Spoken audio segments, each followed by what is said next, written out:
Oi, gente, começou a gravar aqui, quero antes de mais nada saudar todo mundo que está assistindo, aqui ao vivo, e também a galera que está acompanhando aí em outros horários, em outros momentos.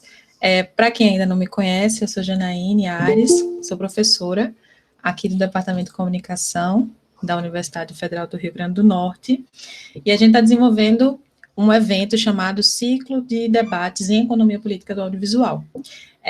Esse projeto tem como objetivo difundir um pouco do conhecimento em torno da economia política, da comunicação, do audiovisual, e é uma atividade desenvolvida pelo EPA, que é o Grupo de Pesquisa em Economia Política do Audiovisual, aqui da UFRN. A gente está no nosso terceiro encontro desse ciclo de debates, que é o primeiro ciclo, né? E hoje a gente recebe alguém que é super importante e que eu tenho um carinho enorme, e chama Denise Lopes, Denise Maria Moura da Silva Lopes, é um nome bem grande. E aí, eu quero começar super agradecendo, assim, a Denise por ter topado participar desde o primeiro momento. Para mim é uma alegria imensa, né, a gente está nesse momento construindo essa relação, alimentando essa relação, né. Para quem não sabe, eu e Denise nos conhecemos lá no programa de pós-graduação da UFRJ, onde a gente estudou juntas, e aí a gente cultiva um carinho, uma admiração super grande. Denise me recebeu também lá na Universidade Federal do Piauí, né, na atividade que eles desenvolveram por lá, de uma maneira, assim, super acolhedora, generosa. Então, eu adoraria estar retribuindo esse encontro com cajuína, com o carinho do mundo, mas a pandemia nos impede. Mas, de qualquer forma, a gente está aqui juntos, né? E aí eu quero transmitir esse agradecimento público por você ter topado, viu, Denise? Eu que agradeço. E aí, então, só para a gente introduzir, né? A ideia hoje é desenvolver a palestra que chama Futuro da TV por Assinatura, Financiarização, Concentração e Exclusividade no Mercado. Denise é doutora em Comunicação e Cultura pela Universidade Federal do Rio de Janeiro. Ela é pesquisadora do Comum, que é o Grupo de Pesquisa em Comunicação, Economia Política e Diversidade, e também do PEIC, que é o Grupo de Pesquisa em Políticas e Economia da Informação e da Comunicação da UFRJ. Ela foi professora substituta da Universidade Federal do Piauí, e ela é autora da tese Estruturas e Dinâmicas do Mercado Brasileiro de TV por Assinatura no Processo de Reprodução do Capital. E também é organizadora de vários livros e artigos, enfim, capítulos dentro dessa área. Então, para a gente é uma alegria imensa recebê-la. Esse é um tema super importante, Denise, para essa turma especificamente, para a galera também do curso de extensão, muito porque a gente está vivendo um momento também de transição, não só para a TV aberta, especialmente para a TV aberta, mas também para a TV por assinatura. Para o mercado de comunicação no geral, é um momento bem sensível, delicado, né? Então, discutir esse assunto para a gente é super importante. Eu vou passar a palavra para você, vou desligar aqui meu microfone só para não ter nenhuma interferência, mas fique à vontade aí, e depois a gente abre para o debate, beleza? Tá bom. Beleza. Bom, em primeiro lugar, eu queria agradecer o convite, muito feliz de estar aqui falando para vocês hoje, e como a Janaíne falou, isso é uma amizade de longa data, e eu fico muito feliz em poder falar um pouquinho sobre a TV por assinatura, um assunto que eu venho já estudando há mais de 12 anos, então vamos falar hoje um pouquinho do mercado brasileiro de TV por assinatura, né, dos processos históricos legais que configuraram o setor, até a gente chegar a esse cenário que a gente tem hoje, com um mercado concentrado, mantido pelo capital financeiro, e que promove a reprodução do capital através do controle de acesso ao espetáculo e dos direitos de propriedade intelectual, né?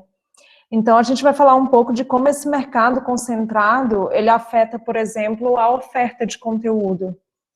E, bom, antes de eu começar a falar sobre o futuro da TV por assinatura, eu acho que é importante a gente olhar um pouquinho para o passado da TV por assinatura. Como foi que isso tudo começou e a gente chegou na configuração do mercado atual, né? Então, assim, o primeiro registro que a gente tem 4 fases da TV por assinatura. A primeira fase é o pré-mercado, que ela começa lá em 1958 com uma pequena operação em Petrópolis. Na verdade, não era o mercado como a gente conhece hoje. Essa operação de Petrópolis, eles chamavam de KTV, que seria a antena comunitária de televisão, que ela só servia, na verdade, para captar os sinais da TV aberta e retransmitir para Petrópolis, onde o sinal não chegava direito. Então, é assim que começa as bases do que viria a ser a TV por assinatura. E aí, depois dessa operação em Petrópolis, em 1958, a gente vai ter outras operações similares em algumas partes do país.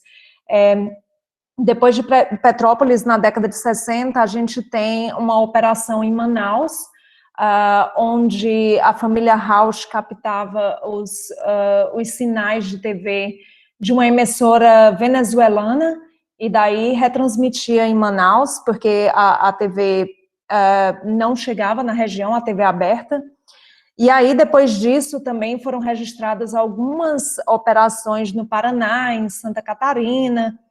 E, nesse momento, o que a gente vai ver é que tem alguns investidores estrangeiros que começam a olhar já para o potencial do mercado brasileiro, mas ainda concentrado lá na região norte e na região sul, que eram investidores venezuelanos e investidores uruguaios.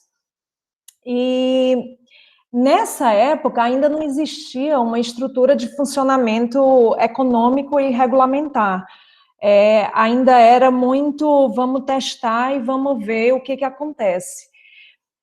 Nesse período, a Rede Globo, ela começa a se interessar por esse mercado, uma vez que o mercado de TV fechada, ele vai vir a concorrer com o mercado de TV aberta no futuro. Então, ela se interessa por esse mercado, por estudar como é que o mercado de cabo vai se organizar, e em 71, ela abre essa empresa, a TVC Limitada, para estudar e testar as operações de cabo. E aí, o Daniel Hertz, no livro Introdução de Novas Tecnologias de Comunicação no Brasil, Tentativas de Implantação do Serviço de Cabo-Difusão, um estudo de caso, ele vai mostrar como é que os diferentes atores, nessa época, se movimentam para entender esse mercado novo que está nascendo. E quem que são esses diferentes atores? São os agentes da TV aberta, no caso a TV Globo, e mais para frente também o Grupo Abril, e também a universidade, a Universidade Federal do Rio Grande do Sul, ela pede permissão para o governo para implantar um projeto piloto de operação de TV a cabo e estudar como que outras entidades poderiam fazer uso dessa tecnologia, desse meio de comunicação.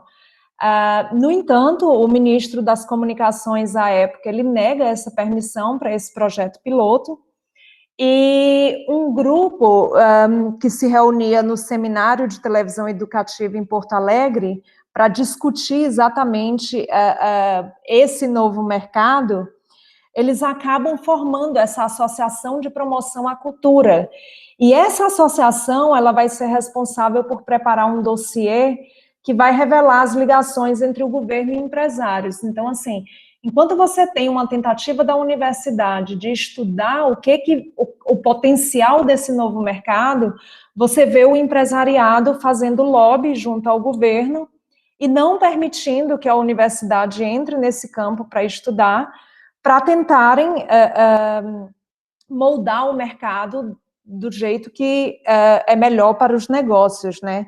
Então, assim, nessa fase de pré-mercado não havia regulação, e diversos agentes tentam entender o que pode vir a ser esse novo mercado.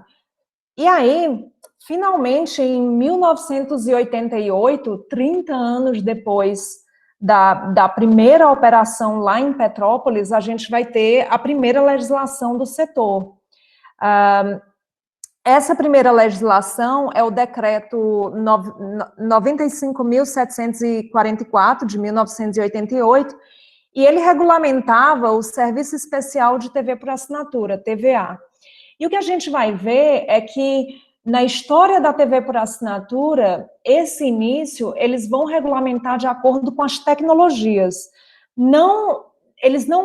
A TV por assinatura não é regulamentada pelo serviço que ela oferece, mas ligada à tecnologia que provê esse serviço. Então, essa primeira é o Serviço Especial de Televisão por Assinatura, que ele autorizava a distribuição de sons e imagens por meio de um canal UHF. Nesse momento, são destinadas 102 licenças para explorar o serviço, e isso dura mais ou menos 4 anos, até 1992, e o que a gente vai ver é que grupos consolidados de comunicação, eles conseguem a maioria dessas licenças. Então, o grupo RBS, que é muito forte no Sul, recebe 16 dessas licenças, o grupo Globo também vai receber, através das afiliadas, acaba recebendo muitas das licenças também. E aí, o que acontece é que nesse momento de disseminação, onde esse mercado começa a se estruturar, ainda não há um ambiente normativo adequado. A cada vez que um novo produto podia entrar no mercado, ou um novo ator queria entrar no mercado, uma nova norma era lançada pelo governo para permitir que isso acontecesse. Então, o que aconteceu foi que até nesses primeiros anos, até 1992, a gente vai ter várias normas e não tem uma lei que trate da TV por assinatura, da TV por cabo. Então, o que acontece é que o Fórum Nacional pela Democratização da Comunicação, ele começa a questionar o modo como o governo estava conduzindo a regulação do setor, através de norma e não através de lei, e aí começa toda uma movimentação da sociedade civil e de diferentes atores também, para tentar regular por lei, porque daí esses diferentes setores, eles poderiam fazer lobby no Congresso para cada um defender o seu interesse, né? E aí, em 1991, a Globo e a TVA, elas entram no mercado de TV paga. Então, pela primeira vez, esses grandes agentes do setor audiovisual, da TV aberta, eles adentram esse novo mercado. Aquela operação da década de 70, que a Globo montou, foi só para estudar o mercado, e foi fechada pouco tempo depois. Então, em 1991 é quando eles entram, de fato, no mercado de TV paga. E nesse momento, não há uma distinção entre os agentes da cadeia de valor. O que eu quero dizer com isso? As pessoas que proviam o serviço na operação, na produção e na programação eram as mesmas. Não havia uma diferenciação entre os diversos elos que compõem a cadeia de valor do audiovisual na TV por assinatura. Esse cenário, ele muda um pouco em 1992, onde as próprias empresas começam a separar o que é operação e o que é programação para tentar atrair investimentos de outras empresas, né? Então, assim, nesse processo, 3 pontos, eles merecem um destaque nesse processo de disseminação, que é exatamente a entrada das grandes empresas, né, do Grupo Abril e do Grupo Globo, cada um deles utilizando diferentes tecnologias, baseadas nas diferentes estratégias das empresas, e a ajuda governamental para alavancar o mercado, que vai se dar não através de empréstimos ou coisas assim, mas através da formulação de regulamentos que vão oferecer uma segurança mínima para o empresariado que vai investir nesse setor. E aí a gente chega em 1993, que é quando começa a oligopolização do setor. Então, quando esse setor começa a se concentrar. A Globo e o Grupo Abril, eles começam a comprar pequenas empresas em diversos lugares e eles começam a dominar o mercado. E é nessa época que o capital nacional ele começa a se aliar ao capital estrangeiro. Então, a Globo cria a NET, ela se associa a essa empresa americana UIH, e também ao grupo RBS, e aqui eles vão atuar na programação.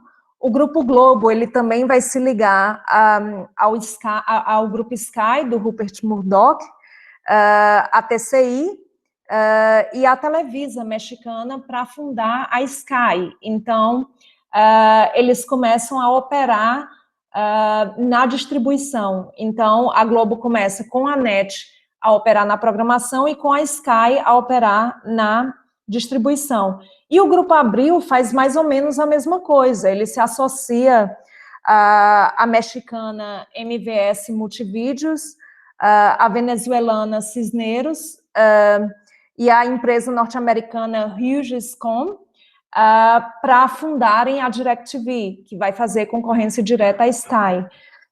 E também há alguns fundos de capital e outras empresas norte-americanas, como o grupo Hess, a ABC Capital Cities, Falcon Cable, Chase, para atuar também na programação.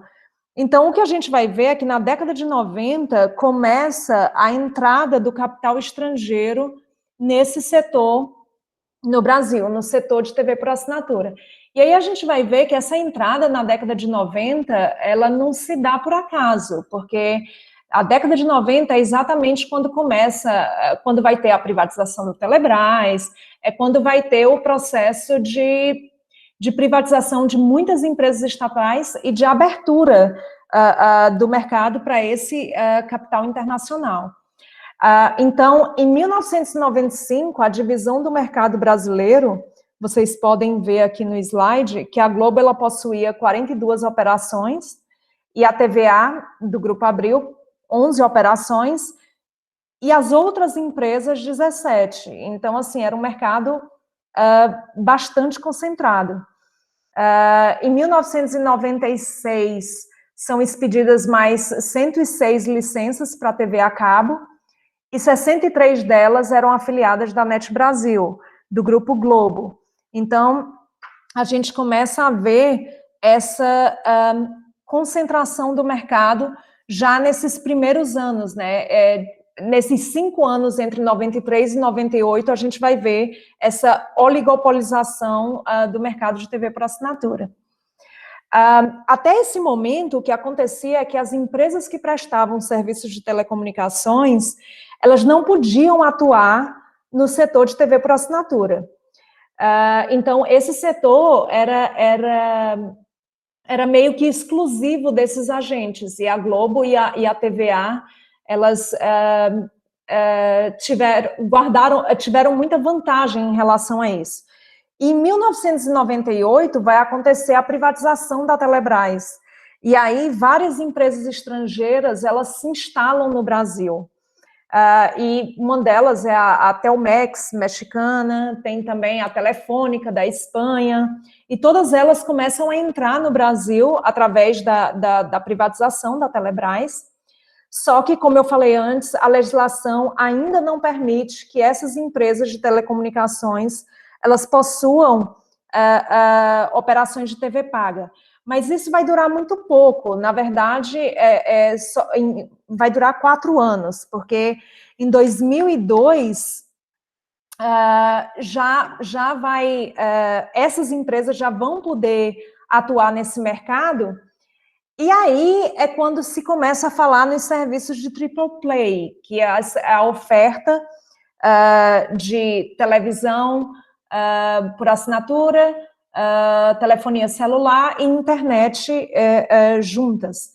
Então, assim, desde 2002, as empresas de telecomunicações, elas podem oferecer TV por assinatura, e mas, no entanto, existe um limite para o capital estrangeiro no cabo. E esse limite, ele não existe no MMDS e no DTH.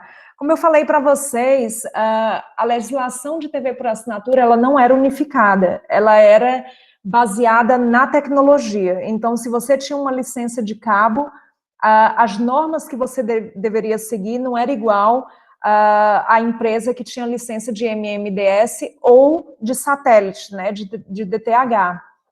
Então, é um momento muito confuso, porque você oferece o mesmo serviço, mas você está regido por normas diferentes. Nesse momento, a Telmex, ela compra 49% das ações da NET, o que significa que a gente vai ter uma empresa mexicana praticamente dominando o mercado brasileiro. E por que ela compra 49%? Porque existia limite de capital, então ela não podia comprar mais do que isso.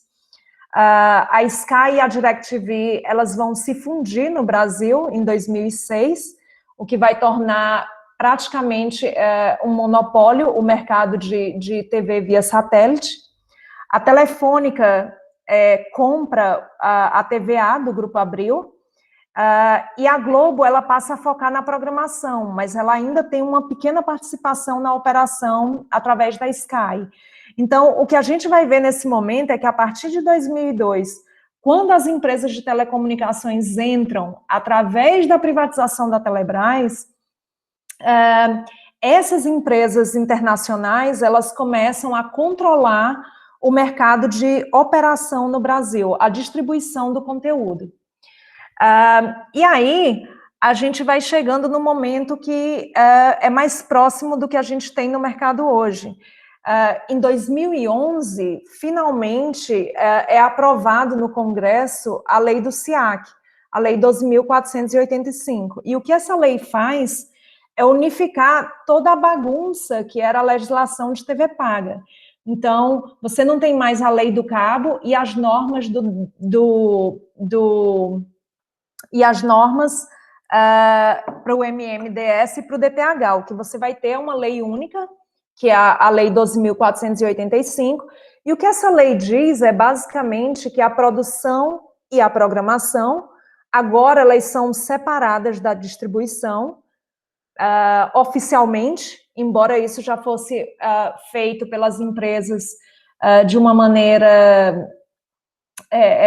elas mesmas já tinham decidido fazer essa separação porque era melhor para os negócios, mas agora a lei passa a dizer, olha, quem atua na programação e na produção não pode distribuir o conteúdo, são duas atividades completamente separadas. Nesse contexto, as empresas de telecomunicações, elas não podem participar do setor de produção e programação, e elas também não podem possuir mais de 30% de participação nas empresas desse setor. Então, basicamente, o que a lei diz é, empresa de telecomunicação pode distribuir, mas não pode produzir.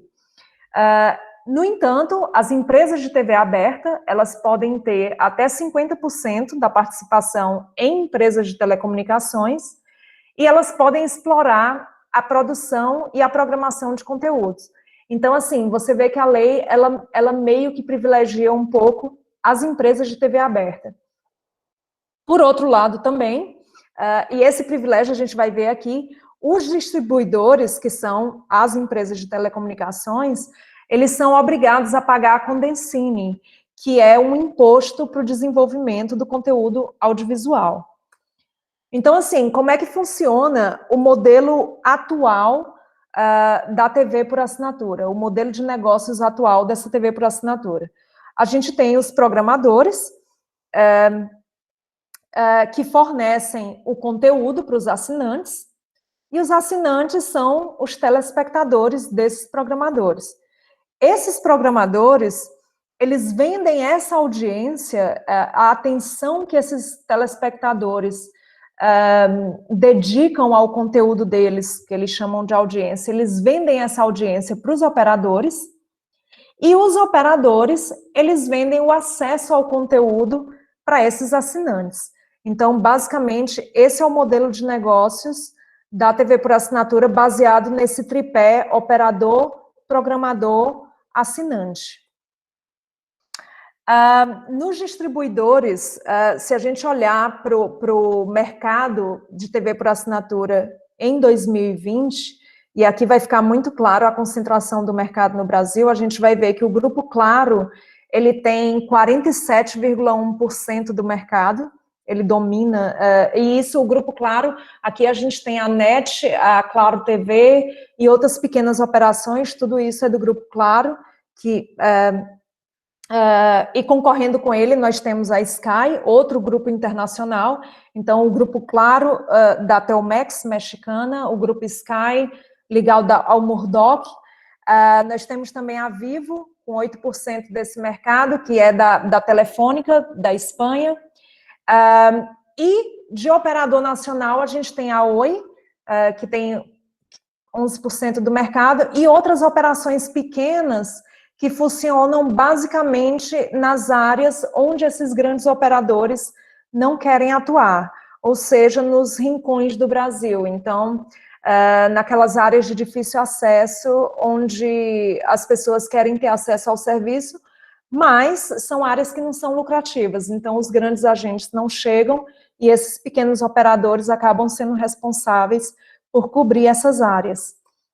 Então, vocês veem aqui, nesse slide, que o mercado de operação no Brasil é extremamente concentrado e baseado em empresas internacionais, baseado no capital estrangeiro. Um exemplo de operadora estrangeira, como eu falei antes, que é a maior aqui, é a Claro, que é do Carlos Slim, e aqui são algumas das empresas que eles atuam. Então, ele tem a Tracfones, Wireless, Telcel, Telmex, Claro Telecom, Star One, enfim. Eles ofertam não somente o serviço de TV por assinatura, mas outros serviços também, como a produção de aparelhos, internet, enfim, uma série de coisas. E a operadora nacional, a gente tem a Oi, e aí a gente vai ver que por trás da Oi, dessa operadora nacional, está também o capital internacional. Então, a gente vai ter aqui uma série de bancos e fundos de investimento que, na verdade, são eles que estão por trás da Oi. E aí a gente tem esse Société Mondiale, que é um fundo de investimentos em ações, a gente tem o BNDES, a gente tem o Banco Safra, a gente tem o Goldman Sachs International, e a gente tem também, por exemplo, o Grupo Gereissat, do Ceará, a Andrade Gutierrez. Então, quando a gente fala na Oi, na verdade, a gente está falando desse conjunto de investidores financeiros que estão por trás da Oi. No campo da programação, também não é diferente. A gente tem um mercado extremamente concentrado, um mercado marcado pela concentração. Na programação, o Grupo Globo, atualmente, ele tem 74 canais na TV por assinatura. Então, às vezes, você diz assim, estou assistindo o Canal Brasil. E aí você pensa, Canal Brasil é um canal independente que tem participação da Globo. Estou assistindo o Telecine, que tem participação da Globo. Estou assistindo um canal de esporte, que também vai ter participação da Globo. Então, o Grupo Globo hoje ele tem 74 canais na TV por assinatura, o Grupo Time Warner tem 46 canais, a Discovery 16, a Fox 13, o Walt Disney 9 e a Viacom 7 canais. Esses são os maiores players do mercado de programação. Vamos sair um pouco dessa parte de lei e de configuração de mercado e ver um pouco como é que isso se aplica na prática, né? Então, vamos olhar um pouquinho o caso do futebol. Então, como é que essa concentração do mercado, como é que essa concentração, tanto na operação quanto na programação, afeta o que a gente assiste na TV? Então, assim, como é que os canais esportivos, eles operam nessa economia capitalista, né? Como é que os direitos de propriedade intelectual e propriedade de imagem são usados para construir monopólios e promover a valorização do capital? Quais são as estratégias competitivas dos principais canais esportivos na TV por assinatura? A grande questão é que essa tendência de concentração de riqueza e poder, a formação dessas grandes empresas, a presença dessas transnacionais e desses conglomerados, eles afetam a dinâmica da TV por assinatura no que diz respeito à diversidade de conteúdo, à concorrência no mercado, à regulação do setor. E a gente vai ver que no Brasil, até 2012, só 2 canais de televisão transmitiam a programação esportiva na TV por assinatura. Então, você meio que era refém do que esses 2 canais decidiam passar para o público. Se eles decidissem que o campeonato, por exemplo, um campeonato nordestino não era importante, você não ia assistir porque os grupos não tinham interesse em veicular esse tipo de programação. Então, você era refém de 2 atores. E como é que eles faziam isso? Através dos jardins murados. O que são esses jardins murados? Esses jardins murados é exatamente esse controle de acesso que você tem ao espetáculo. Filme, futebol, conteúdo diferenciado. Todo mundo quer assistir algo de acordo com as suas preferências, de acordo com o seu gosto. Então, o que eles fazem? Eles compram esse conteúdo e dizem, beleza, mas você só assiste se você pagar por isso. Por quê? Porque eles compram o direito de propriedade intelectual sobre aquela obra. Eles remuneram os produtores e você só acessa aquele conteúdo se você pagar por ele.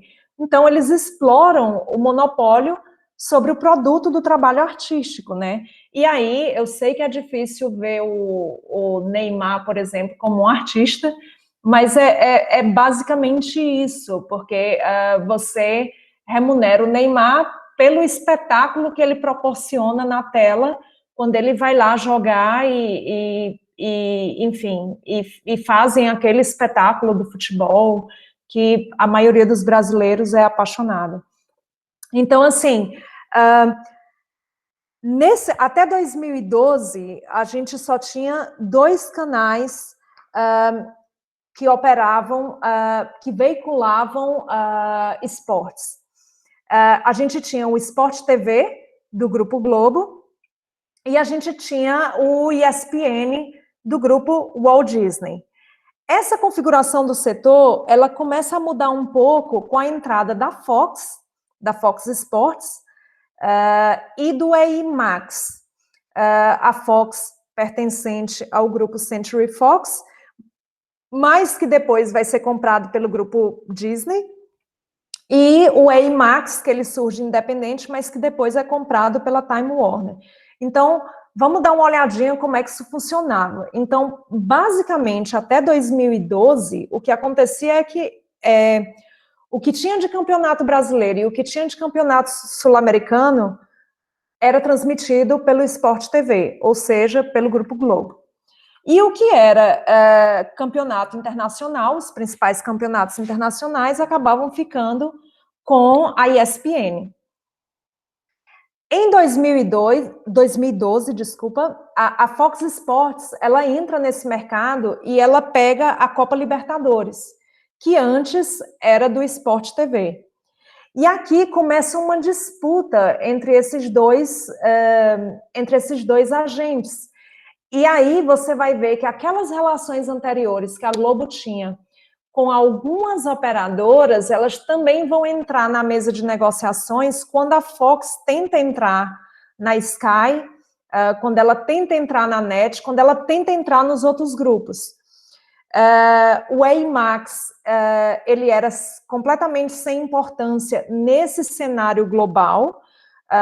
Era um canal muito importante para transmitir os campeonatos regionais, mas ele ainda não era importante no mercado de TV por assinatura. Só que em 2015, ele é comprado pela Turner,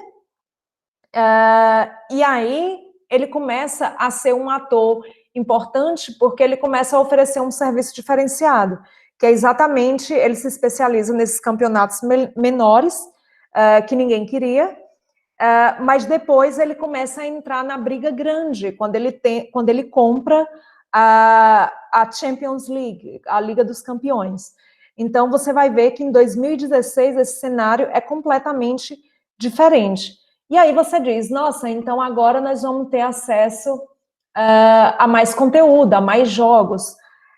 Por um breve período de tempo, na verdade, porque depois o EA Max, como eu falei, ele foi comprado pela Turner e um tempo depois ele sai da operação, ele não é mais veiculado, e o Fox Sports também ele é incorporado. Então a gente volta ao mercado que a gente tinha anteriormente. E aí quando a gente acha que, bom, nós temos aqui 4 canais que distribuem programação esportiva, então a gente tem variedade.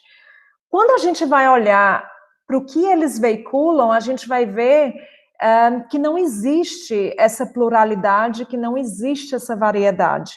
Na verdade, todos esses canais, eles têm acordos entre eles, e o que acontece é que um possui o direito de propriedade intelectual e o direito de comercialização das imagens, mas eles compartilham esses direitos. Então, o que acontece é que o mesmo campeonato é mostrado por 2 canais e eles dividem os jogos.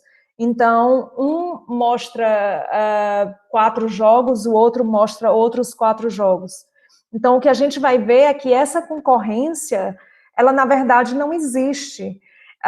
E aqui, quando a gente mostra ele sobreposto, por exemplo, os Jogos Olímpicos, eles eram de propriedade do Sport TV, mas ele dividia o direito com o Fox Sports. Então, os dois veiculavam os Jogos Olímpicos. A Bundesliga, o campeonato alemão, ele pertencia à Fox, mas ele dividia com o ESPN. Então, você vai ver que os dois transmitiam. Um transmitia alguns jogos, outro transmitia alguns jogos. E assim era com basicamente todos os campeonatos. Então, o que a gente vai ver é que essa concorrência, ela realmente não existe. Não entre os jogos,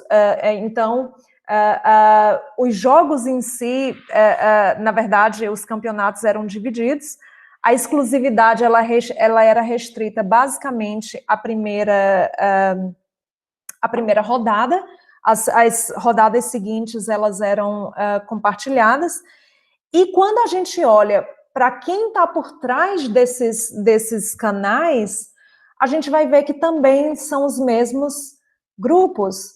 Então, nesse levantamento dos 10 maiores investidores financeiros de cada canal, você vai ver que o capital financeiro que sustenta todos esses canais é exatamente o mesmo.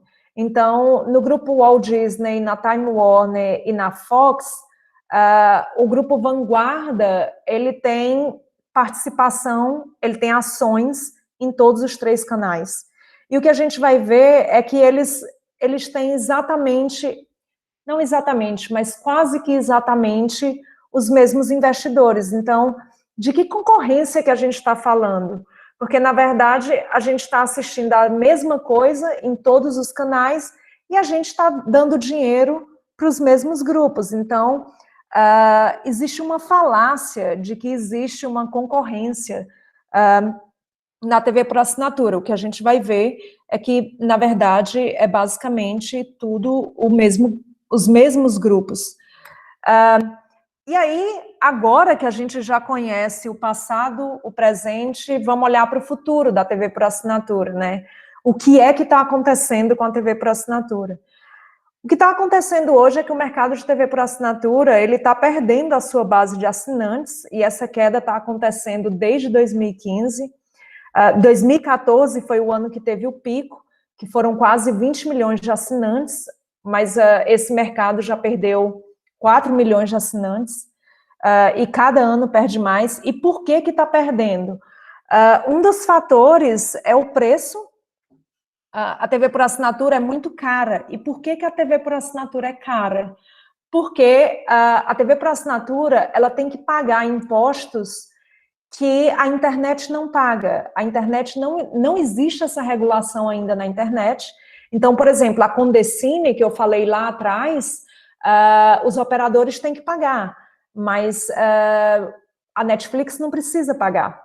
Então, por essa falta de legislação na internet, a TV por assinatura, ela precisa pagar tributos que a internet ainda não paga. Outra coisa, por que também está perdendo assinante? Por conta da transformação tecnológica.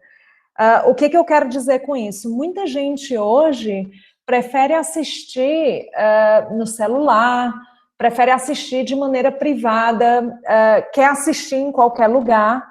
Então, a TV por assinatura, ela te obriga a estar em um lugar fixo, ela te obriga a acessar esse conteúdo por essa plataforma fixa. Então, essa mudança, bom, ela também já está se adaptando a isso, mas isso também faz com que as pessoas migrem para a internet. E, como eu falei, os hábitos de consumo. Os consumidores hoje, o maior consumo desses conteúdos, ele se dá via celular. E a TV por assinatura, ela pede uma tela maior, digamos assim. Então, existem todos esses fatores que fazem com que a TV por assinatura perca assinante. E também a pirataria. Muito conteúdo da TV por assinatura você consegue acessar por outros meios. Então, muita gente vai dizer, por que eu vou pagar se eu consigo acessar isso por outras formas? Então, é um processo que ele vai exigir uma grande atenção do Estado para que ele consiga regular esse setor e garantir a diversidade cultural e a competição realmente, porque essa competição é completamente fictícia. Então, o que a gente precisa? A gente precisa de um ajuste do marco legal e regulatório da TV por assinatura, porque nos moldes como ele foi feito em 2011, há 10 anos atrás, ele já não comporta a realidade que a gente tem hoje. E um dos principais pontos, por exemplo, é a obrigação de carregamento de canais. Na TV por assinatura, existem alguns canais, como os canais do Legislativo e do Judiciário, e a TV aberta, e alguns canais de TV aberta, que a TV por assinatura tem por obrigação carregar esses canais, ela tem que oferecer esses canais, e isso envolve custos. E a gente sabe que na internet, você não tem a obrigação de carregamento de canais. Na internet, você procura o conteúdo que você quer e você assiste o que você quer. Você não precisa carregar o canal de uma outra emissora, isso não é necessário. Então, essa é um dos pontos. Outro ponto é a Condecine. Então, você tem que pagar esse imposto para a produção audiovisual. Esse imposto ele é pago pelas empresas de operação, mas ele não é pago atualmente pelas empresas que funcionam na internet, como Netflix. A obrigação de conteúdo nacional. Na TV por assinatura hoje, existe um artigo que diz que as empresas são obrigadas a fornecer conteúdo nacional no horário nobre, e essa obrigação ela vai até 2023, e aí de novo a gente entra nos hábitos de consumo. Quando a gente está falando num serviço que você paga para acessar, você quer assistir o que você quiser. Então, essa obrigação da oferta do conteúdo nacional, ou ela é expandida também para a internet, ou ela meio que perde o sentido na TV por assinatura. E também, por fim, a gente tem as restrições à concentração vertical e os limites à propriedade cruzada. O que é essa concentração vertical? É aquilo que eu falei antes. Quem trabalha na operação não pode trabalhar na produção e programação. Então, quem oferece a entrega do serviço de TV por assinatura não pode produzir o conteúdo em si. E existe limite à propriedade cruzada. E esses limites, eles não existem na internet. Outra coisa que está acontecendo é a entrada de novos players na operação. Existe uma demanda, por exemplo, da Apple e do Google para também entrar nesse mercado. No momento, eles ainda não estão. Mas na internet, eles já são atores importantes. Então, são todas essas questões que a gente precisa olhar com bastante cuidado para ver qual que é o futuro da TV por assinatura. E por aqui eu encerro a minha participação. Muito obrigada.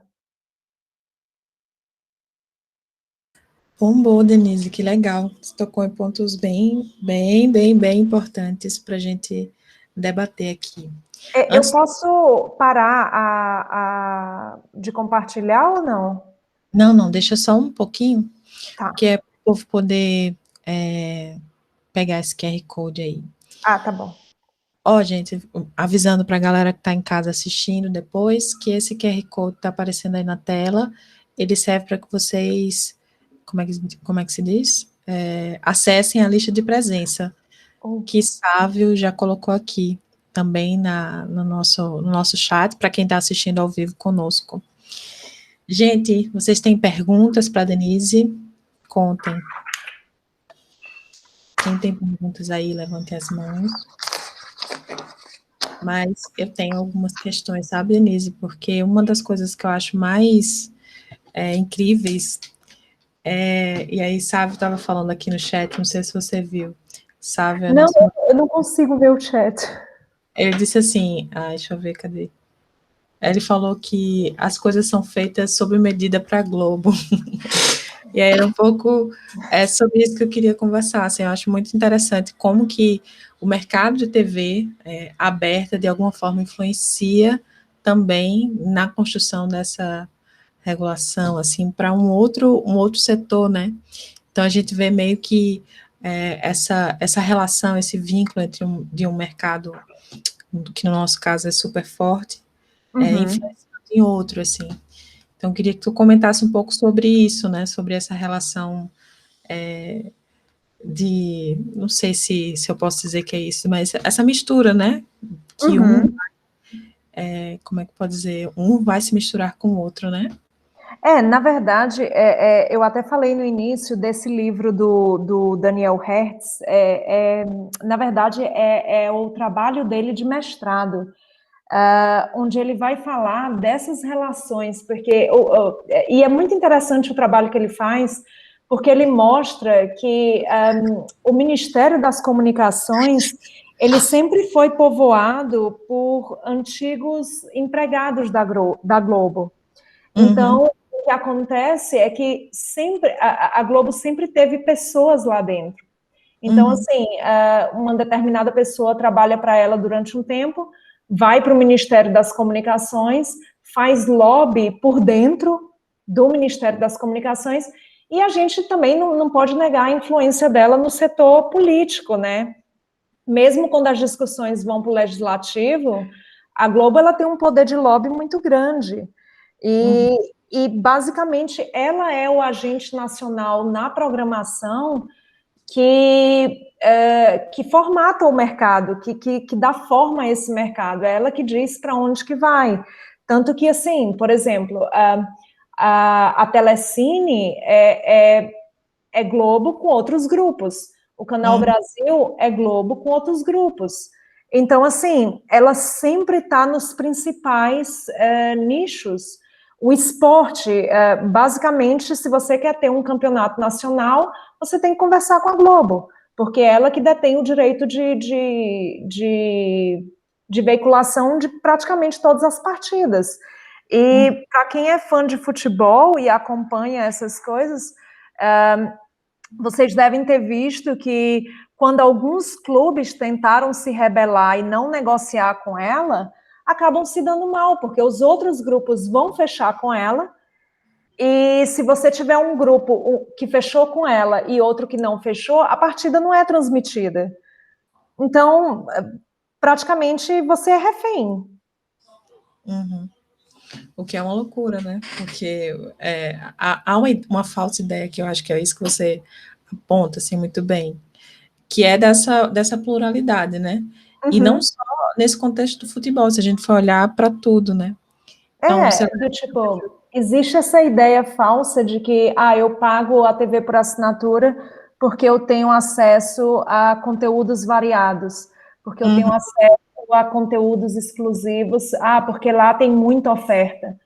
Mas, na verdade, são os mesmos grupos, não tem essa oferta toda que é vendida, né? Na verdade, o que a Globo faz, ela atinge os diversos nichos quando ela seleciona o que cada público vê.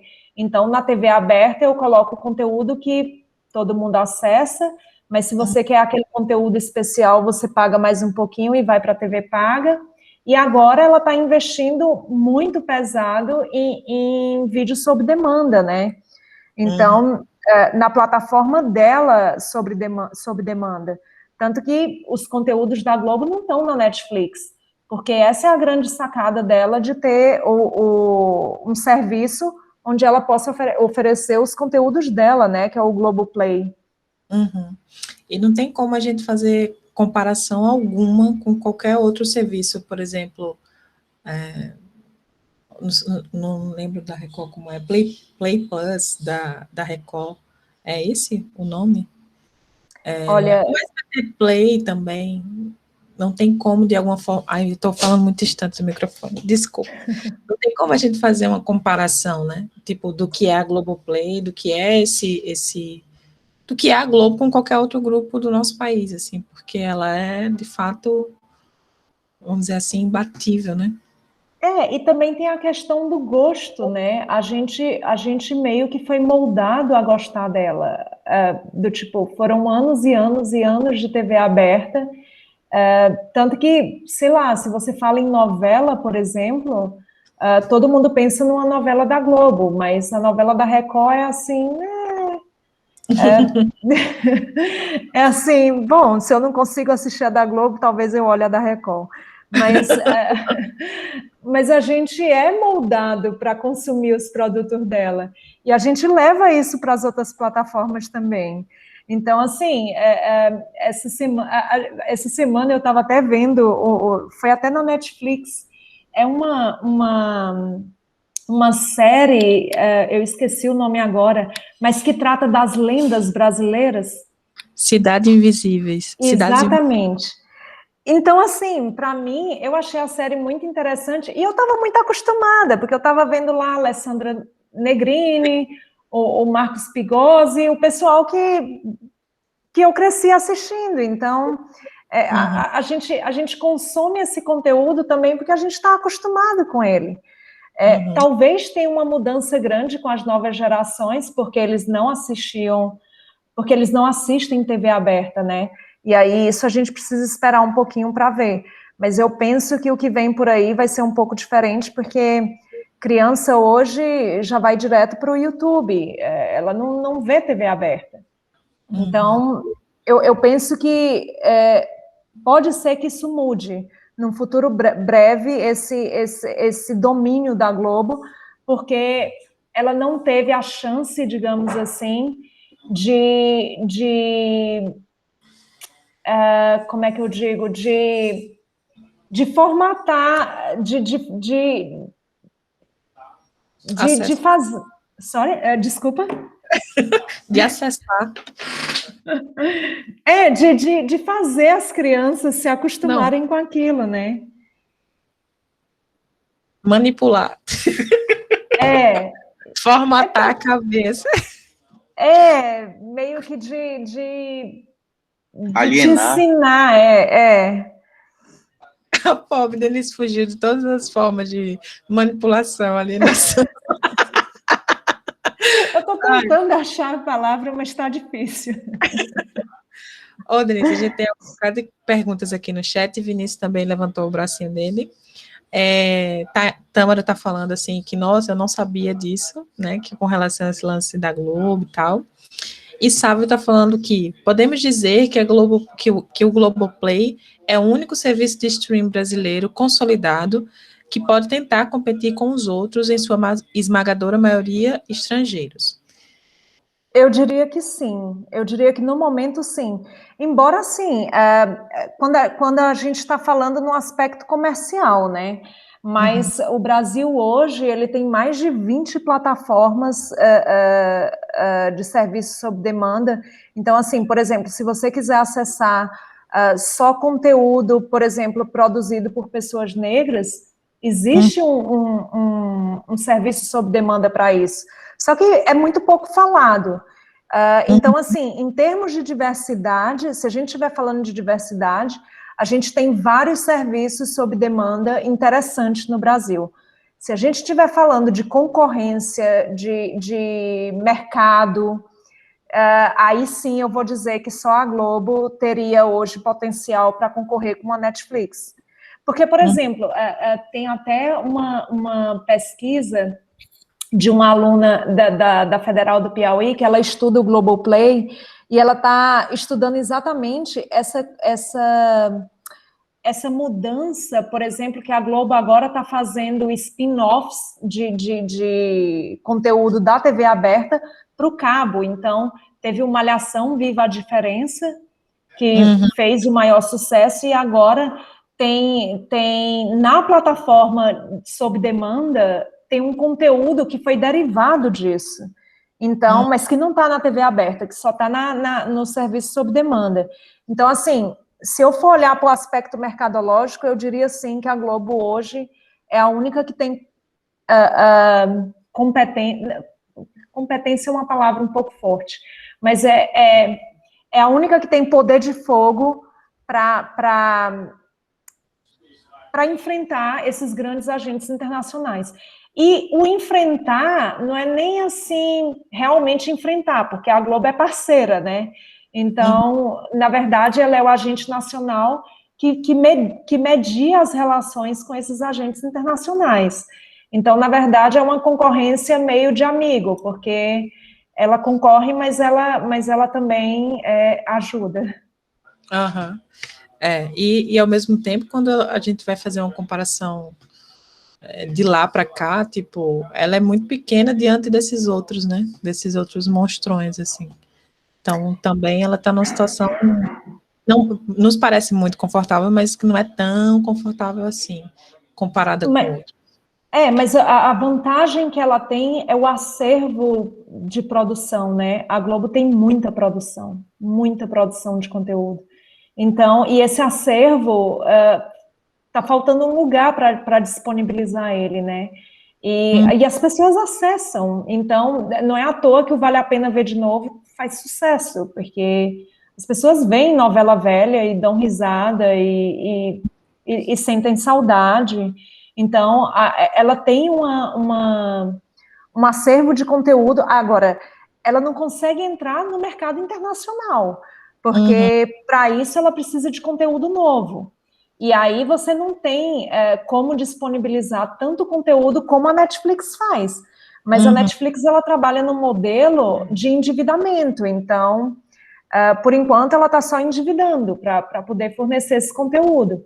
Eu não sei quando que ela vai estar se pagando. Então, também é uma outra coisa. Aí tem mais perguntas aqui. Deixa eu ver. Oh my God. Peraí que tem pergunta com força agora, viu? Eu posso fechar para eu ver o chat? Quem já viu aí o QR Code, qualquer coisa volta no vídeo, né? Tá bom. Denise, pode fechar. Deixar de parar de exibir, né? Peraí. Pronto. Aí Saulo está falando aqui do negócio. Ele está dizendo que tem aquela piada para atores que deixam a Globo. Morreu ou foi para a Record? Bem porta do fundo, né? Porta dos fundos. Morreu ou foi para a Record? Aí antes da outra galera, eu lembro que Vinícius levantou a mão. Pergunte aí, Vinícius, antes de eu colocar as perguntas de Gabi. Certo. Oi, Denise, foi muito bacana essa explicação aí sobre esse mercado aí de TV por assinatura. Agora eu tenho uma pergunta sobre a questão do mercado de TV por assinatura, só que no futuro.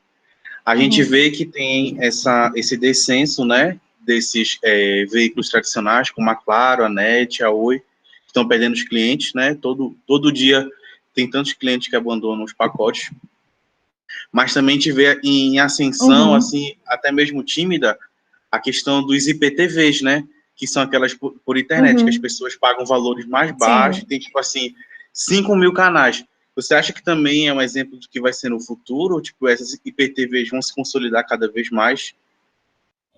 Olha, eu acredito que sim, porque elas estão livres de muitos dessa regulação pesada da TV por assinatura. Então, tem muito tributo, muito imposto que elas não precisam pagar. Então, elas conseguem se expandir mais. E, por outro lado, tem essa coisa do hábito do consumidor, né? Que cada vez mais as pessoas não querem assistir o que você está mostrando para elas. Elas vão atrás do conteúdo que elas querem. Embora, bom, até a própria Netflix agora começou a sugerir conteúdo, porque às vezes você também liga a TV e você não quer procurar nada, você quer que alguém te diga o que é para você assistir. Então, tem os dois lados, né? Tem tanto essa questão de você ir atrás do seu próprio conteúdo, ou você assistir meio que, eu não gosto de dizer passivamente, porque eu não acho que ninguém assiste passivamente, mas que você não está nesse dia muito afim de estar procurando coisa e você diz, deixa eu ver o que está rolando. Mas eu acho sim que essas IPTVs, elas têm muito potencial pela frente. Até porque o ambiente da internet, bom, a gente nunca sabe o que vai vir de lá, né? Porque cada dia tem uma novidade, o que é bom, né? Ó, tem uma pergunta que eu acho que tem um pouco a ver com essa, aí eu vou meio que passar para ela para a gente continuar nesse tema, e depois eu volto aqui um pouco falando. Mas Vanessa está perguntando, você falou sobre a crise desse mercado hoje, principalmente pela ausência de legislação e impostos na internet. Pela discussão atual, qual é a solução que as TVs a cabo estão buscando? Seria exigir que setores de streaming paguem um Condecine, ou que ela deixe de pagar, ou deixe de ter contribuições em relação a conteúdos nacionais ou outras coisas? O que é que a galera da TV a cabo tem pleiteado, assim? De tudo um pouco. Então, assim, a primeira coisa que eles queriam, né, na verdade, essa obrigação, por exemplo, em relação aos conteúdos nacionais, ela é uma obrigação limitada. Ela só vai até 2023 e ela pode ser renovada ou não. Então, essa é uma das coisas que eles pedem, é que não exige, que não se continue exigindo essa obrigação do conteúdo nacional. O que se esperava quando a lei foi feita era que as pessoas pedissem o conteúdo nacional, porque até lá o conteúdo nacional ia alcançar um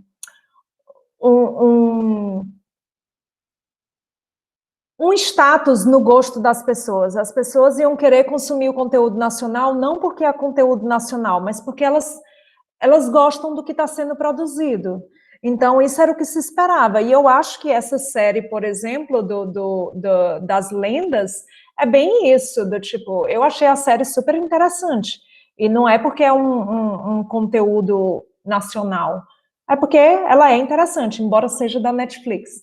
Mas o que eu quero dizer é que, assim, a demanda por conteúdo nacional, o que se esperava é que ela viesse do público e que não fosse uma obrigação imposta.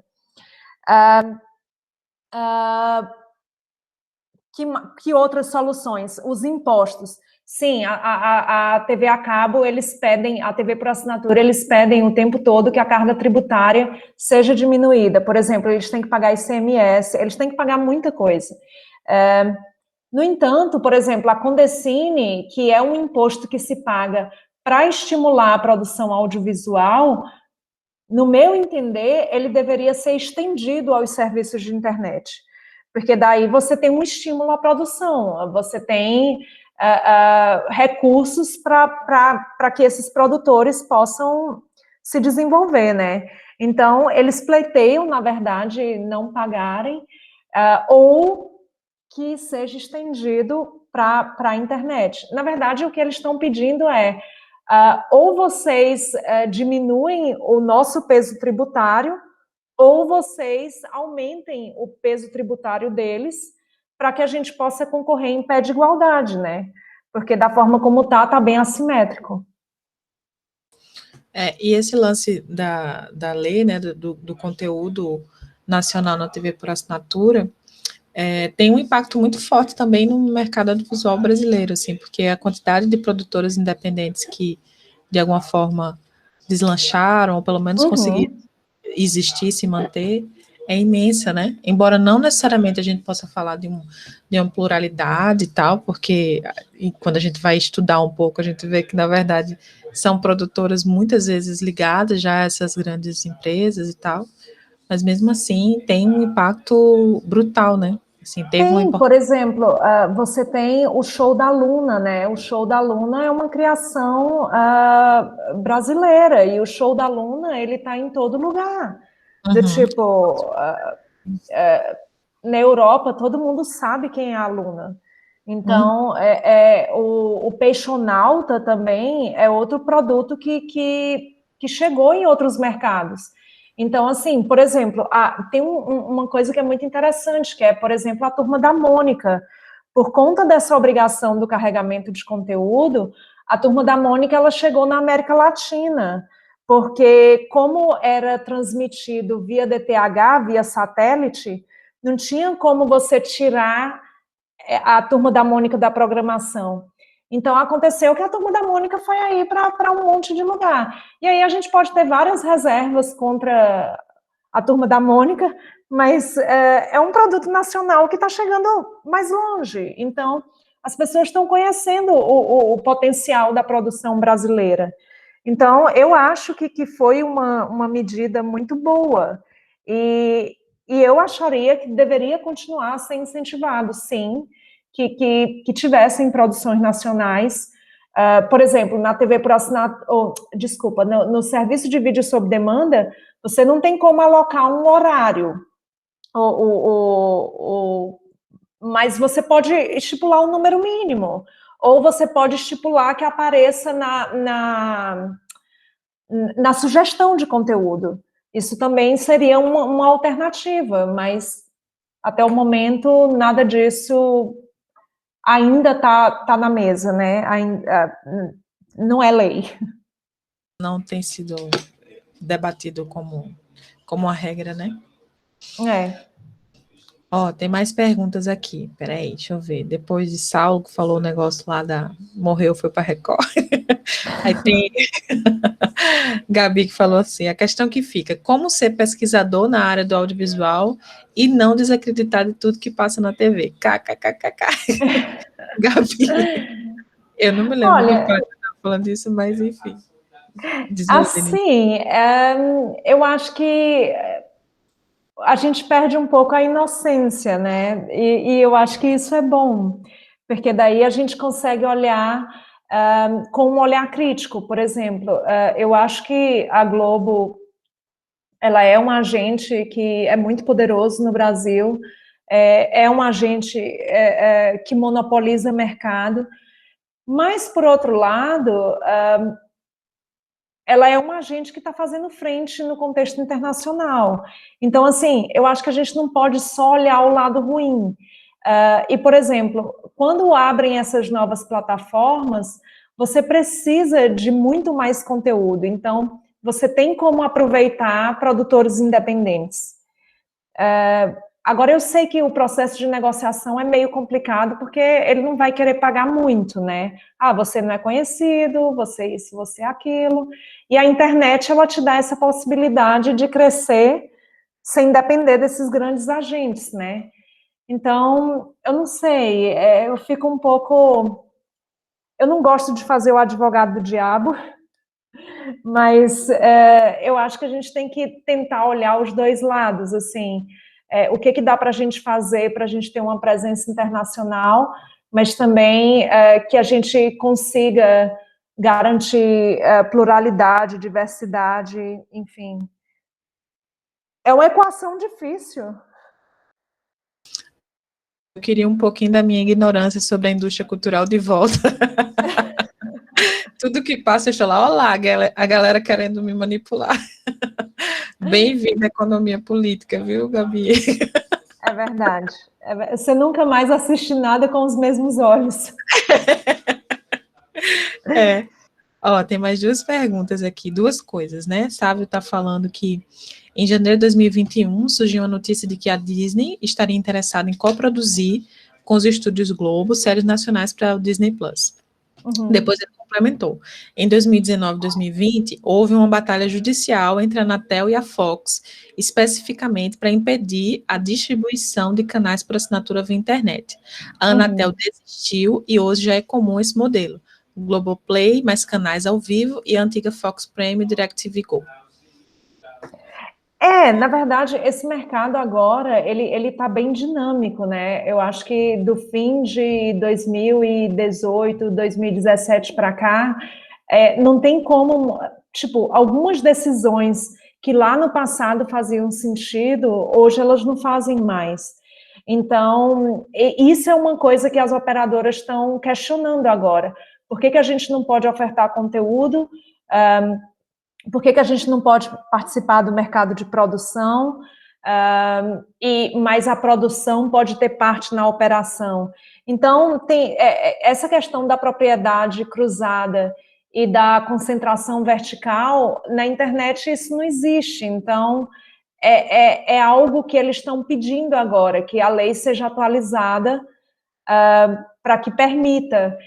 Não sei como isso vai ficar, é uma incógnita para mim também. Eu acho que no futuro meio que vai tudo se misturar, porque hoje você tem, por exemplo, a Apple que produz conteúdo, que entrega, que produz a Apple produz o celular que tu assiste, o conteúdo que tu assiste, entrega então assim, eu acho que esses grandes é que vão acabar englobando tudo. Google, Apple e similares. Ó, tem uma propaganda aqui no meio da história de Vinícius. Uma propaganda? Ele tá falando, Doutor Castor é muito bom na Globoplay, para quem tem e ainda não viu. Okay. Então, para quem tem Globoplay, ele está dando essa dica. E Vanessa está fazendo uma outra pergunta aqui. Em meados dos anos 2000, o projeto da Ancinave foi bastante debatido. Mas a pressão dos grupos hegemônicos vetou e ela nunca foi aprovada. Será que existe a possibilidade de termos um dia uma agência reguladora? Ô, Vanessa, eu tô rindo aqui porque já estão destruindo a Ancinave. A gente está no fundo do poço. Mas eu vou repetir, peraí. Será que existe a possibilidade de termos um dia uma agência reguladora que também abarque as TVs abertas e por assinatura, ou seja, todo o audiovisual brasileiro? O que você acha? Seria um sonho, né? Seria um sonho, mas eu não sei, eu não acredito que isso venha a acontecer. Eu acho que o desenho do mercado hoje é de desregulação. A gente parece que está voltando lá para a década de 90, onde o bom é privatizar e desregular, privatizar e desregular. Eu não sei quando que a gente vai acordar do pesadelo e ver que sem regulação nada vai para frente. Porque existe também um mito muito grande de que regulação ai, meu Deus, me foge a palavra, que regulação é censura, que regulação é censura, e não tem nada a ver uma coisa com a outra, você regula exatamente para que as coisas funcionem da maneira correta, para que você garanta os direitos, mas toda discussão que tem em relação à regulação, as pessoas dizem, lá vem com censura, isso é a censura, e eu realmente não acredito, porque quando a gente vai falar numa agência única, nossa, a Ancine já pega porrada o tempo todo, né? E eu não sei, eu acho que o lobby desses grupos é tão pesado que eu não acredito que um dia o audiovisual brasileiro tenha uma agência reguladora. Eu gostaria, mas eu acho que não vai acontecer, não. A gente conversou isso na semana passada, que teve um debate sobre games, né? Falando sobre isso, também é parte da cultura brasileira, né? De achar que qualquer experiência ou tentativa de regular é algo como se o Estado estivesse tentando meter o bedelho onde não deve, colocar taxas onde não deve, quando na verdade não é isso exatamente, não. Né? Não é isso. Não. Tem uma construção cultural muito negativa, né? E no momento que a gente vive, vislumbrar algo positivo nesse sentido é ainda mais difícil, né? A gente vive num país que criminaliza uma coisa completamente liberal, vamos dizer assim, que a própria Lei Rouanet, por exemplo, sabe? Que é um negócio, um mecanismo tão besta e tão fraco, vamos dizer assim, e ao mesmo tempo tão criminalizado, tão odiado. Então, imagine outras estratégias, né? As pessoas batem pra caramba e, na verdade, elas nem olham como a coisa funciona de verdade. Eu tenho minhas ressalvas com a Lei Rouanet, não por conta da destinação dos recursos, mas a forma como é destinado os recursos.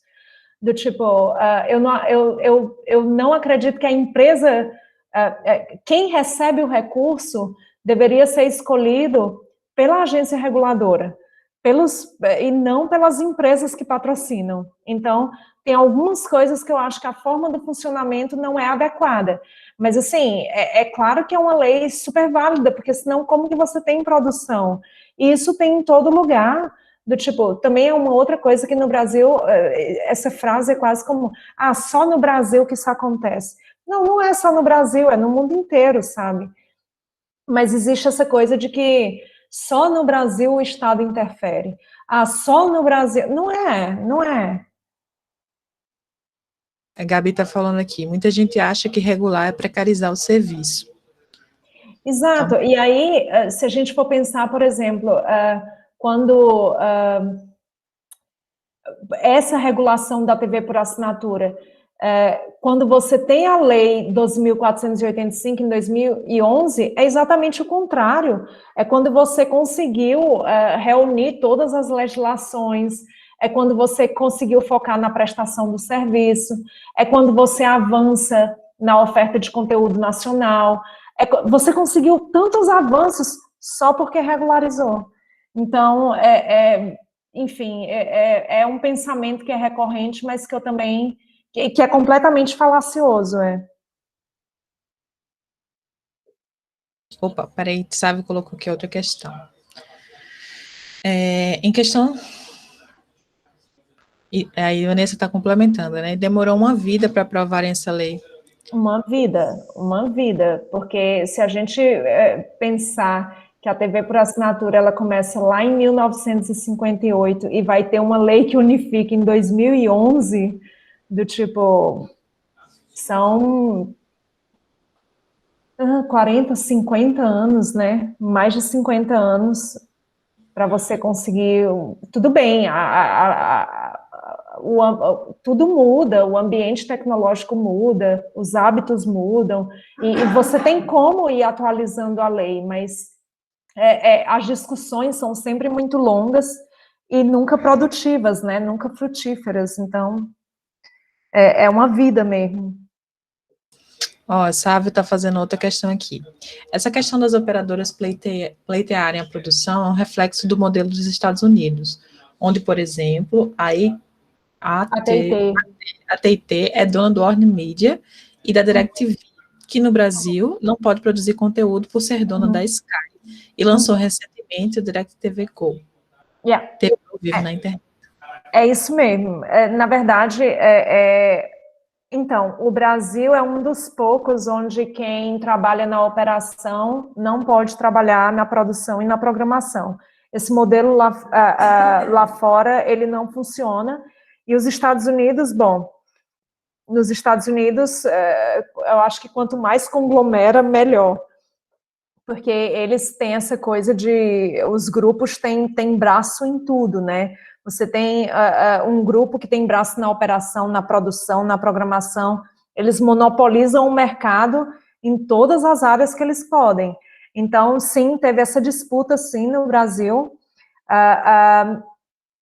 Eu acho que... Eu não tenho certeza se ainda está rolando ou não, mas a Anatel estava em cima dessa questão quando a Sky comprou...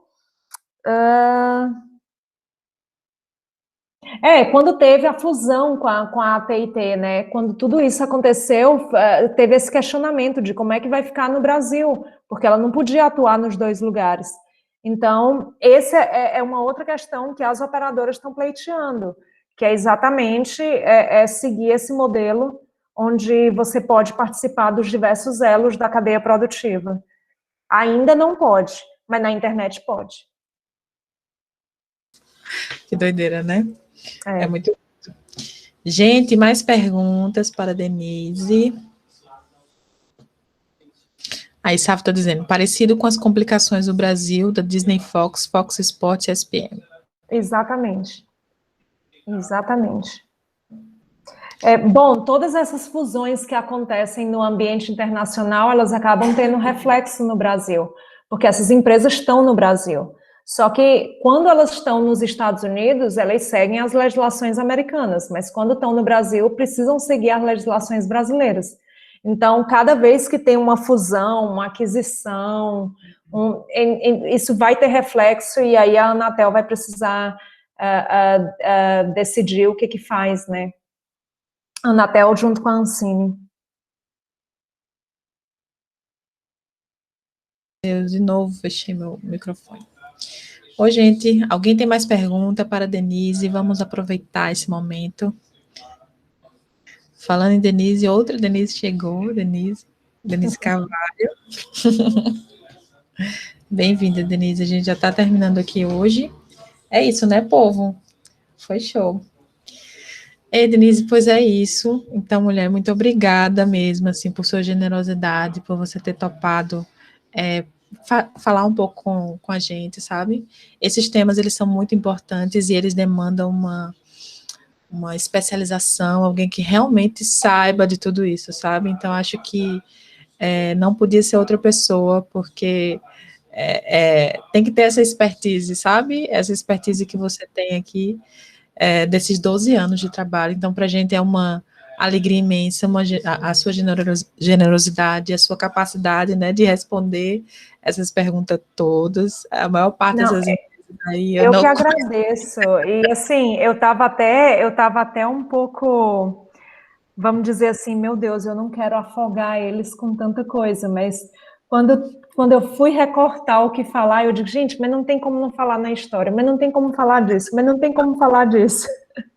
E aí eu digo, gente, mas também eu não quero afogar eles com tanta informação, porque eles vão dizer, não quero mais nem saber disso.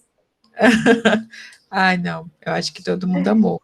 Denise está falando aqui, muito obrigada. E Vanessa também está dizendo que adorou a apresentação, está perguntando se os slides poderiam ser disponibilizados. Denise já tinha sugerido isso, Denise? Sim, sim. Eu te mando e aí você pode passar para eles. Beleza.